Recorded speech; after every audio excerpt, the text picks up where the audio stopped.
Relato Nacional es un podcast con historias reales, de esas que marcaron la vida de sus protagonistas.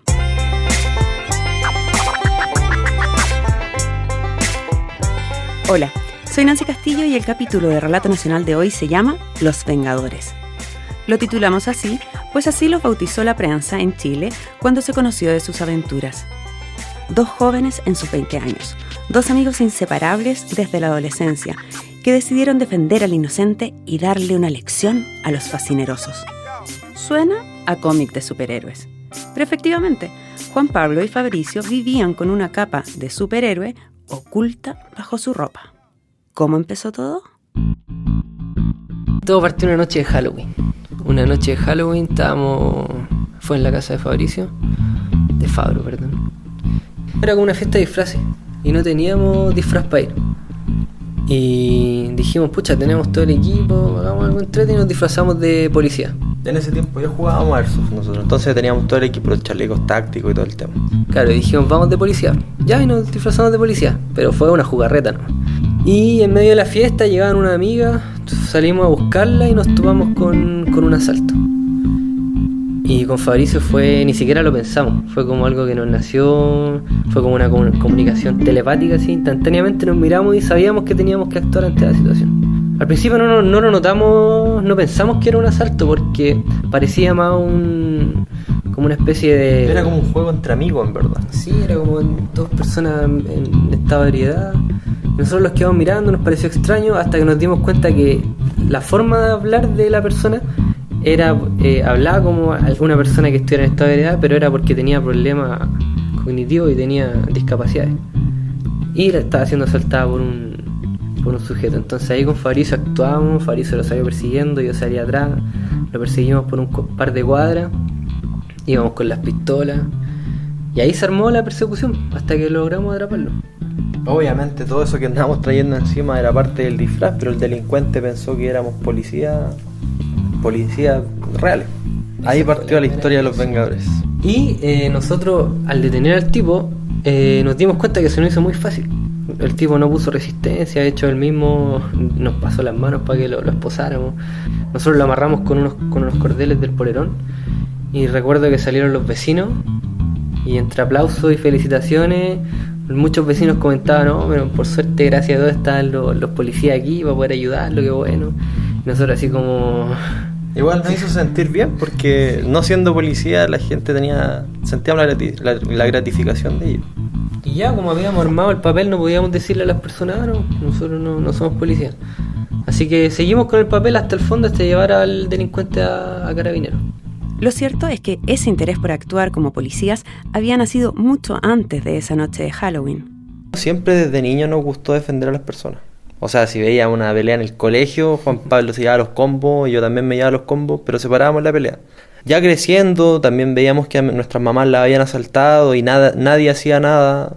O sea, no nos podíamos hacer los locos, no podíamos caer en lo mismo que esas personas que no hacían nada. Entonces comenzamos a ayudar a las personas, comenzamos a meternos en los robos, en todo, poder frustrarlo, poder ayudar a la gente. Los tipos no tienen pudor en asaltar a una abuelita, asaltar a una mujer embarazada. Y a nosotros como hombres nos gustaría el día de mañana que, si es que a nuestra mamá, ¿qué ha pasado? A nuestra mamá, a nuestras pololas, a nuestras hermanas, primas, lo que sea, llegaran a asaltarla, que alguien pudiera ayudarla. O sea, a mi mamá le han quitado 3 autos. 3 autos, sí, una cosa increíble. Auto que se compraba nuevo, se lo roban. Y yo, desde chico, que tengo eso en la mente. Después mi mamá llegaba, oye, pucha, saqué la plata con mi mamá. Siempre ha sido, le ha gustado el tema de emprender, siempre ha tenido pequeños negocios. Bueno, ella siempre, las lucas que se hacían el día las iba a retirar sola al banco porque no tenía nadie que la acompañara. Lamentablemente se topaba con los tipos y le quitaban todo. Todo, y sin miedo, sin tapujos de golpearla, arrastrarla por la calle. Y dije, puta, lamentablemente me tocó ver esas situaciones cuando era más pequeño, que tenía, no sé, 13, 14 años, y desde ahí que esas situaciones han ido empeorando con el paso de los años, pues nadie hace nada. Igual te da pena. Rabia y pena, pues, o sea, no haber estado en ese momento ahí para haberla defendido, obviamente te frustra y te dan ganas de hacer algo. Te dan ganas de hacer algo en contra de eso. Decididos a defender a los débiles, Juan Pablo y Fabricio comenzaron a ver películas de acción. Y veíamos películas como Bad Boys, un clásico. Me encanta esa película, no sabemos hasta los diálogos. No sé. Rambo, Rocky, película de nuestros héroes de acción de pequeño. Clásica, muy clásica. Que en el fondo no va tanto con el común de las personas de nuestra edad. Porque todos son como películas así bien... Contemporánea, nosotros somos más de las películas ochenteras. Y de pura acción, netamente acción. En la que los actores eran protagonistas de sus propias películas y actuaban y no habían dobles ni extras. Eso es lo que nos gusta a nosotros. Puras balas y patadas sin más contenido. También se prepararon en otras áreas. Primero con un juego de armas y estrategia llamado Airsoft. Después con gimnasio y artes marciales. Sí, practicamos harto artes marciales y entrenamiento juntos. La mayoría de todas esas cosas las hacemos juntos. Vamos a disparar. Todo lo que tenga que ver con la violencia, ¿no? Todo lo que sea como de acción, tratar de llevar como... Eso es lo que teníamos nosotros, como que tratábamos de imitar lo que la vida que llevaba nuestro héroe de acción, lo tratamos de llevar a la realidad. La otra preocupación de estos superhéroes fue buscar la manera de parecer verdaderos policías. Juan Pablo y Fabricio pensaban que para personificar a un policía, su apariencia tenía que ser impecable y se preocuparon de cada detalle del uniforme que debían llevar. Teníamos dos pintas, que era la táctica y la formal. La táctica, nosotros ocupamos botas coyote, que son color como desierto. Ocupamos pantalón táctico coyote también. Ahí no conseguíamos con Fabricio porque a mí me encantaba tener las pistolas en las muleras, en la piernera, que va aquí en el costado de la pierna, y a Fabricio le gustaba tenerla al cinturón. Ocupábamos cinturón táctico también.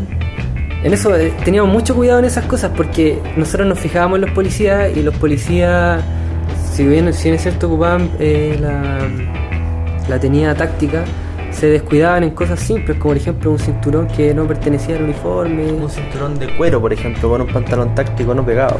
Claro, se ve feo. Ocupaban botas que también eran como alpargatas, entonces decíamos, chuta, ahí la embarran. No se creía en el cuento en el fondo, nosotros sí nos creíamos el cuento. Entonces nos vestíamos como debía ser, como debería verse un policía realmente. ¿Qué más en la tenía táctica? Lentes tácticos siempre. Lentes balísticos. Lentes balísticos, sí. Y, o sea, bien peinado siempre. Bien peinado. Los relojes también nos preocupamos de los relojes que traíamos. Íbamos con esposa en el cinturón, con la pistola. Las pistolas, eso sí, no eran de verdad. La pistola de salva simula una real, con el sonido y todo, pero no lanza... Bueno, sí dispara proyectiles, pero no...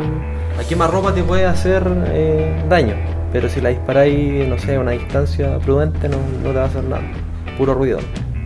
Es que ese era cuando nosotros iniciamos era como el plan de contingencia, porque Fabricio ocupaba la Airsoft muchas veces y yo ocupaba la de salva. Porque si nos veíamos frente a un tiroteo no íbamos a responder con balas, pero sí con lo mismo que respondíamos siempre, que era como la fachada. Entonces yo si disparaba la pistola de salva, no iba a llegarle ningún proyectil obviamente, pero sí iba a escuchar el sonido, y ante el sonido el delincuente iba a preferir alejarse que seguir combatiendo contra nosotros. También tenían el otro uniforme que utiliza la Policía Civil en Chile, un pantalón de vestir y chaqueta formal con una piocha o distintivo en la solapa del traje. Para ellos, el llevar ropa e implementos idénticos a los de la policía les ayudaría para que los delincuentes les tuvieran respeto. Una vez, en plena calle, se cruzaron con dos policías de verdad. Fue la prueba de fuego. Los dos policías les hicieron la venia que utilizan entre ellos. Para Juan Pablo y Fabricio, esa escena fue como su ceremonia de graduación. Entonces, listos para la acción, los dos jóvenes comenzaron a patrullar la ciudad. Con Juan Pablo andábamos harto por la ciudad. Sí, o sea, nos movíamos de acá para allá, íbamos harto al Bío, y siempre andábamos con el equipo en el auto. Los chalecos, antibalas y todo el tema. Entonces, como andábamos siempre en el auto, íbamos a entrenar en el auto, nunca bajamos el equipo. Era como Superman cuando tiene el traje abajo de la camisa. Así, nosotros lo teníamos en el auto. Pasaba algo, nos equipábamos y ayudábamos lo que podíamos. De ahí más adelante descubrimos que, no sé, por las muy buenas intenciones que nosotros teníamos y por la facha que teníamos, se nos hacía fácil poder enfrentar a los delincuentes. Pero no faltaba el que nosotros obviamente llegábamos con el equipo y todo, pero no faltaba el delincuente que nos decía, bueno, sus credenciales, sus placas, ¿dónde están? Que nos increpaba de esa forma, nos decía. O sea, nosotros igualmente lo esposábamos, lo tirábamos al suelo, pero de ahí nos dimos cuenta que teníamos que ir un poco más allá en caso de resguardarnos nosotros mismos. porque nosotros nunca anduvimos con pistolas, con cuchillos de fuego, o sea, con pistolas de fuego ni cuchillos. Entonces era como el método que teníamos nosotros para resguardarnos. Porque nosotros sabíamos en el fondo que podíamos toparnos con un delincuente el día de mañana que nos podía sacar una pistola. Nosotros no íbamos a tener cómo reaccionar. En cambio, si nosotros llegábamos con las placas inmediatamente bajándonos desde el auto, el delincuente tenía que ser muy arriesgado para dispararnos de inmediato, pero nosotros analizábamos la situación antes de bajar. Teníais que ver qué tipo de delincuente estaba enfrente de ti para poder crear un plan de contingencia y poder ayudar a las personas. Pero nosotros lo que hacíamos generalmente era la placa siempre por delante.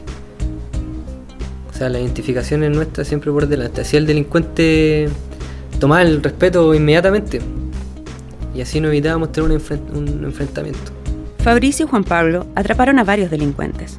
La rutina era esposarlos y pedir a algún vecino que llamara a la policía. Los jóvenes estaban viviendo su sueño. Eran superhéroes anónimos. Pero cabe preguntarse, ¿es aceptable que un ciudadano tome la justicia con sus propias manos? ¿Y qué pasaría si en su afán por ayudar a los menos protegidos alguien decidiera hacerse pasar por cirujano? Nunca le tomó el peso. Pensábamos que la buena acción que estábamos llevando a cabo redimía algún posible cargo judicial que pudiéramos tener. O sea, el fin fue como el fin justifica los medios. No éramos conscientes de que era un delito. O sea, sabíamos que probablemente estaba mal porque no éramos policías, pero nunca... Es que en el fondo nos empezamos a generar mucha confianza, empezamos a ganar confianza porque como nos topábamos con Carabineros, con PDI y no nos descubrían, pensamos que jamás nos iban a descubrir y nunca nos descubrieron tampoco. Éramos como dos superhéroes que están totalmente al anonimato, nadie sabía. Hasta que llegó el 29 de noviembre del 2016. Tomé la micro para ir rumbo a mi casa. Yo obviamente andaba con mi traje porque ese día iba a rendir un examen. Y día a día me gustaba andar con traje también, como andaba con la onda de los Vengadores, andaba con traje siempre. Entonces me subí a la micro, saludé al chofer, como lo hacíamos con Juan Pablo siempre que nos subíamos a una micro. Y de repente en un paradero escucho un grito atrás en la micro. Y toda la gente mirando. Y el chofer me queda mirando y me dice, pero bueno, hace algo, si eres rati, bájate. Salgo de la micro. No sabía qué pasaba. La gente obviamente como cachó que podía ser rati, como andaba con el traje, con todo, me iban indicando qué era lo que pasaba. No, salieron corriendo por allá, salieron corriendo por acá. Hasta que llego a una esquina y a lo lejos, al fondo, veo que va corriendo una chica atrás de un tipo y atrás de la niña iba otro tipo. Salí corriendo atrás del delincuente.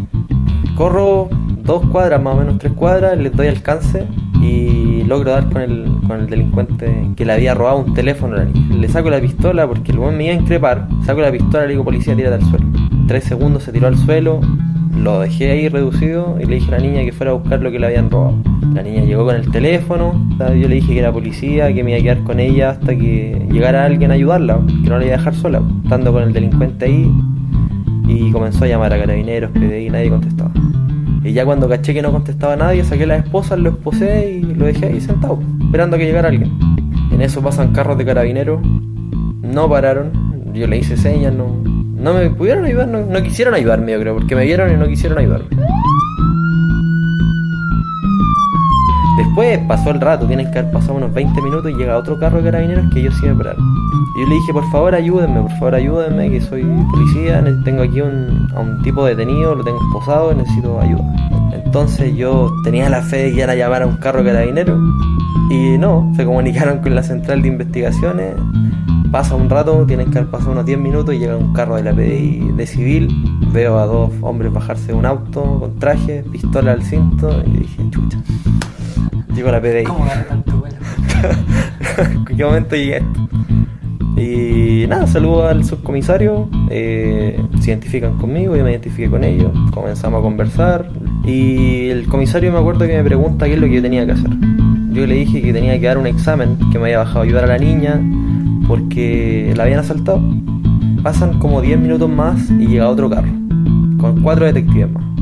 Y todos querían que fuera a la unidad a dar las declaraciones, a firmar mi acta de detención. Pero como tenía que dar el examen y eso me preocupaba, no podía ir. Entonces le dije al comisario que iba a ir después de ir a dar mi examen, si me podía dar la oportunidad. Me dijo, sí, no hay problema. Y me acuerdo que van subiendo al carro al delincuente con mi esposa. Y le digo al comisario que esa esposa era mía. Y ahí va y le grita al detective: oye, sácale las esposas que son del coleguita. Entonces me devolvieron las esposas y el comisario se ofrece a llevarme a la universidad. Entonces me llevan en el carro a la universidad y ahí podría haber terminado la historia.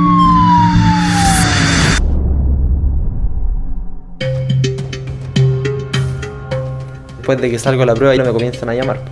Me dicen que mis datos no aparecían en ningún registro de la PDI, que qué pasaba.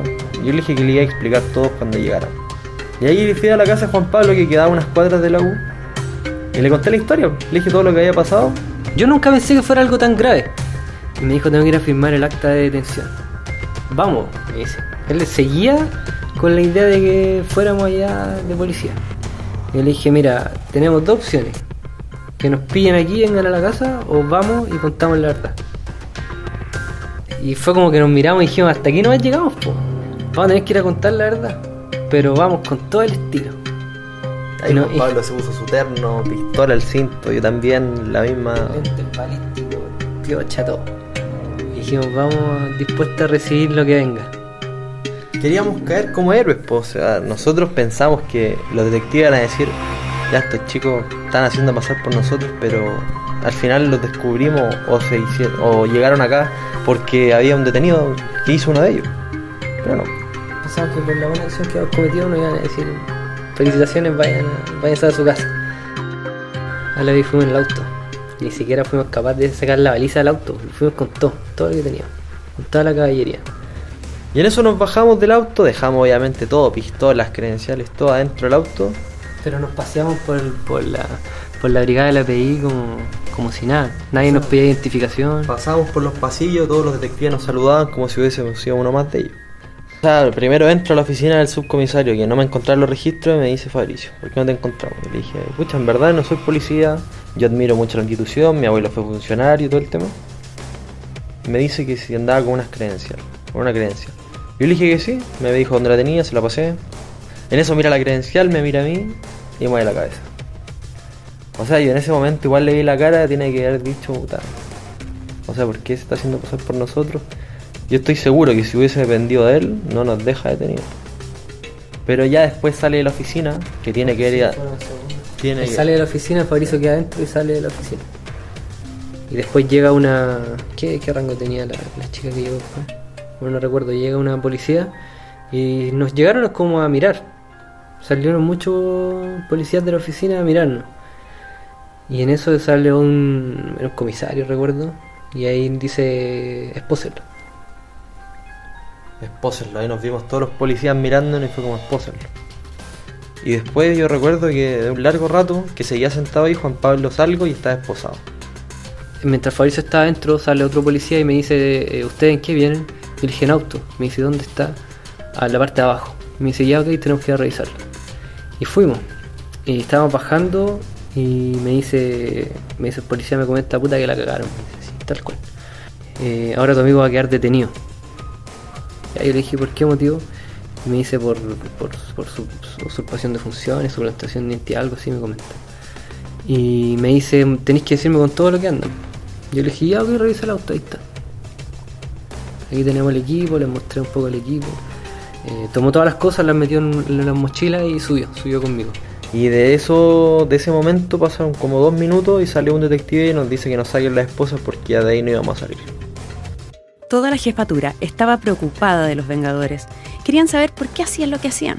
Los dos amigos les contaban que lo único que querían era ayudar, y detectives y otros detenidos se reían de incredulidad al escucharlos. De todas maneras, los llevaron al calabozo. A 2 celdas de ellos estaba el delincuente al que Fabricio había atrapado. Este también los miraba con incredulidad. Tras la detención, la Policía de Investigaciones convocó a la prensa. Nos dijeron que nos teníamos que levantar temprano para ir a los tribunales. Y nos sientan ahí a donde está la guardia de la celda. Vemos que llegan los detectives bien peinaditos, chaquetas limpias, esposas lustradas, pistolas también, todo. Y dijimos: que están escachados. Que había otra persona con un terno, otro detective dando órdenes. Oye, no, tú ponte acá, toma, a ver, tú eres más alto, ven, ponte al lado de él. Y el detective que tenía al lado me decía, no sé quién es este weón. Y decía, bueno, si no soy tú, no voy a ser yo. Y después la detective que está ahí comenta y se parece que es el relacionador público. Y después él le va dando la instrucción a los detectives que nos llevaban y decían, mira, tú entras por esta parte del auto, bla, bla. Y cuando salimos nos dimos cuenta que estaba toda la prensa afuera. Claro, ahí notamos por qué era todo el alboroto, todo el arreglo, era para poder salir bien en cámara. De hecho nos subieron a un auto, se dieron un par de vueltas, o sea, se dieron una vuelta hacia afuera. Al auto, avanzaron 2 metros y se devolvieron. Y en eso, o sea, un detective le pregunta a un periodista si ya nos tenían grabado. Y el periodista le dice que sí, ya nos tenían listos. Y nos metieron a meter a la celda. Al final fue todo un show para la tele. Son amigos de infancia y tomaron la justicia por sus propias manos. Efectuaban detenciones disfrazados como detectives de la PDI y luego entregaban los delincuentes a carabineros. Los Vengadores estaban siendo los protagonistas de una realidad que superaba a cualquier película. Finalmente, Fabricio y Juan Pablo fueron acusados de usurpación de identidad y se les condenó a 40 horas de trabajo comunitario, labor que realizaron en una municipalidad de Santiago. Allí, elaboraron un programa de seguridad para los vecinos. Ha pasado más de un año desde su detención. ¿Se arrepienten? ¿En qué están ahora? No nos arrepentimos de lo que hicimos, sí, de cómo lo hicimos. O sea, haber suplantado la identidad está mal. Pero hasta el día de hoy seguimos siendo Vengadores y hay Vengadores para rato, así que... 24/7.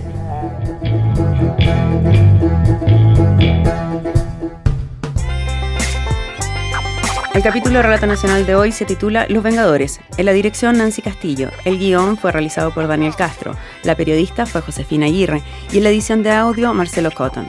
Por las canciones Bicycle, Cantina Blues, Highlight Reel, The Complex and Twisted, agradecemos, como siempre, a Kevin MacLeod.